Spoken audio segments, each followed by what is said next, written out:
Your Friend Till the End by Nicole Wilson. Teddy comes into your life one Christmas morning, or maybe on your birthday. You can't remember which one, and it's not important. What matters is that he's yours. And just as the red ribbon around his neck says, he is your friend till the end. Teddy's black button eyes won't come loose from his tan face. His brown fur feels incredibly soft, and he's built to be plushy and squishy and so huggable that you'll swear he's hugging you back. He smells like vanilla cupcakes, although that, unfortunately, will fade with time. Feel free to cry on his fuzzy shoulder. He won't get madded by your tears on those bad days we all have. You can even rough him up a little if you feel like you need to. He won't take it personally. Just don't make a habit of that. Teddy will be there for you every day when you come home from school. He doesn't care whether you bring home straight A's or flunk. Friends don't hold things like that against each other. Someday in the future, you'll be told that you're getting a little old for Teddy and that maybe it's time to hand him down to a younger child, or just give him away. This is not recommended. Teddy makes friends for life. You won't get rid of him, but he'll be left on a chair or stuffed on a shelf. You'll forget Teddy. He won't forget you. He will stay where you put him when you cast him aside, and he will watch. When you sneak into your room and admire the earrings you stole from the department store, he's watching. On the night you and your friends get online and bully that one girl in your class so badly that she doesn't come back to school for 3 days, Teddy sees it all. At some point, you will start to sense this. You'll notice Teddy for the first time in years. Those black button eyes that you used to find charming and cute aren't so darling anymore. They look hard and beady. They glitter. That's when you decide Mom was right, and it's time to get rid of Teddy. You toss him in one of Mom's cardboard boxes. She fills them up with stuff the family doesn't want anymore and packs them off to secondhand shops and charities. Teddy will not be deterred that easily. A few days or weeks from now, you'll notice that he's sitting in his usual spot in your room. Didn't I get rid of that, you'll think? You put Teddy back in the box. Days or weeks later, Teddy is back in your room again, and now you're getting pissed. You confront your mother. What gives, Mom? I don't want this anymore. Why do you keep putting it back in my room? Mom glares at you. Don't yell at me. I'm the one who told you to get rid of that thing. Why would I put it back? You roll your eyes and think that Mom must be losing it. You stuff Teddy back on the shelf for now and stop thinking about him for a while.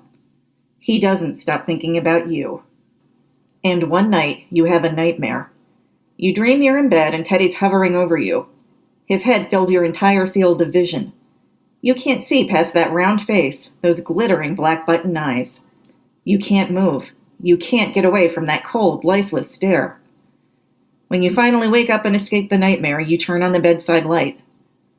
Teddy still stares down at you from his usual perch on the shelf. When the sun rises and makes the world feel somewhat normal again, you form a plan. You're going to bury that goddamn bear in the backyard. You wait until Mom and Dad are out at a movie one afternoon, and you swipe Dad's shovel from the garage.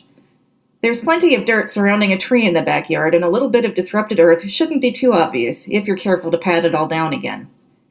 You dig a hole, stuff Teddy into it, and shovel the dirt over his head. Poor Teddy.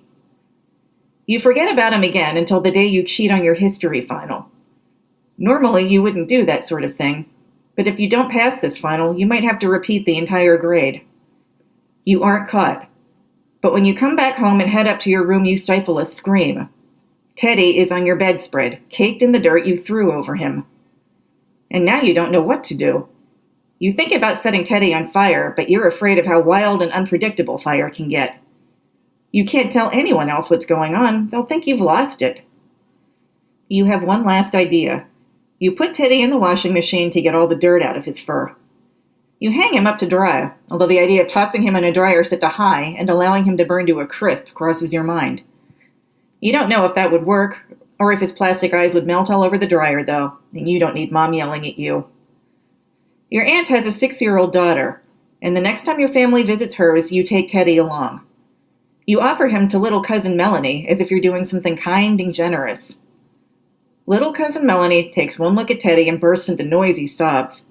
She's inconsolable until you take Teddy outside and put him in the car.